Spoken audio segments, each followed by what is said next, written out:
মানুষ বাঁচতে দেয় না, আবার মরলে আফসোস করে।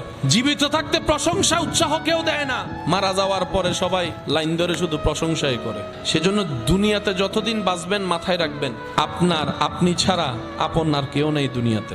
যদি আপন খুঁজতে চান, আপনি পাবেন একমাত্র নবী রহমাতুল্লিল আলামিন আর আপনার রব্বুল আলামিন। সব স্বার্থের খেলা, সময়ের চাহিদা, প্রয়োজন মাত্র। প্রিয়জন আর প্রয়োজনের মধ্যে আসমান জমিন পার্থক্য। আর প্রিয়জনের সংখ্যা তো অনেক কম। সে প্রিয়জন হয় যখন আজরাইল সামনে চলে আসবে, প্রিয়জন আর প্রিয়জন থাকবে না। হাসরের যখন সওয়াবের কথা চলে আসবে, প্রিয়জন আর প্রিয়জন থাকবে না। কারণ মানুষ সবাই দিন শেষে নিজেরটাই ভালো বোঝার চেষ্টা করে, অন্যের মুখে হাসি কেড়ে নিয়ে হলো নিজে হাসার চেষ্টা করে। যতদিন বাঁচবেন তাওয়াক্কুলটা রবের উপর রাখবেন, দিলটা উজাড় করে আপনার আবার নবীকে মহাব্বত করবেন।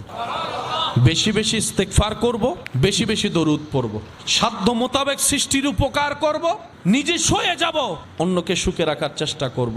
দেখবেন আল্লাহ তাআলা আপনার জীবনকে এমনভাবে সাজাই দিবে যেটা আপনি কল্পনা করেও পৌঁছাইতে পারবেন না। বলেন সুবহানাল্লাহ।